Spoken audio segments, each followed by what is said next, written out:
Welcome to our shorthand lab channel, legal dictation at the speed of 100 to 110 words per minute. So be ready. Start. Mr. Banerjee, learned counsel for the respondents to a query, replied that Pritam Singh's case was complied with by the railway authorities. It is most unfortunate to state here that the DRM treated the matter in a different manner in order to avoid payment and has passed such illegal order by stating that dismissal of SLP by the Honorable Supreme Court does not amount to a decision on merits. He has lost sight of the fact that the CAT does not hold the jurisdiction to sit in appeal against the order passed by the controlling authority under the Gratuity Act. In Pritam Singh's case, an independent direction was passed by the CAT by invoking the provisions of Gratuity Act. Similar benefit ought to have been given to the present applicant. From the totality of the facts and circumstances of the case, first direct the respondent number 2 to pay the gratuity as claimed by the applicant in terms of section 4 of the Indian Gratuity Act 1972, together with the interest as the rate of 12% per annum from the date when it became due till the date of payment, and file compliance report within 4 months, filing which appropriate action as deemed fit will be taken.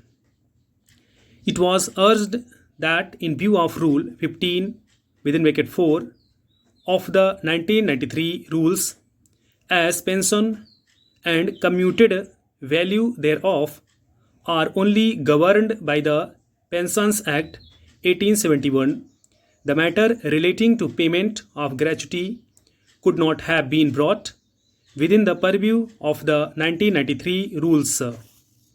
As pension and gratuity are not bounties, the same should be given a liberal construction.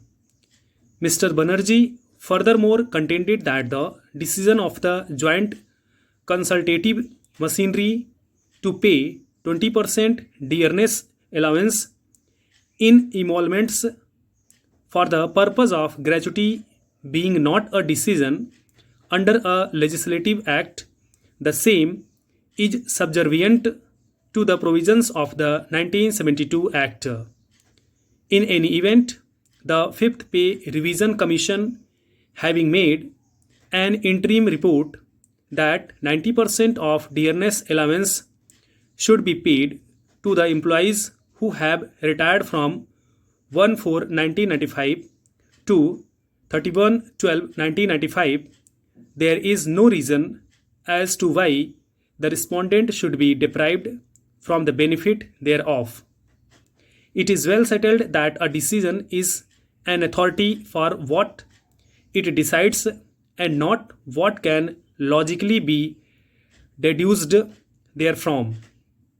The decision in Pritam Singh having indisputably not taken into consideration the exclusionary clause contained in section 2 within bracket E of the 1972 Act cannot be held to be an authority for the proposition that despite the provisions of the 1993 rules, the 1972 Act would apply in the case of the railway servants.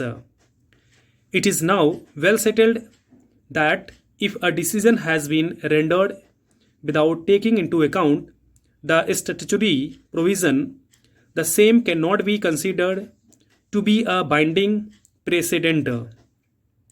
This court in Pritam Singh, while exercising its discretionary jurisdiction, might have refused to interfere with the decision.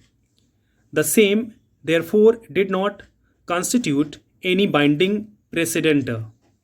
The tribunal and consequently the High Court therefore committed a manifest error in holding otherwise. Thank you so much.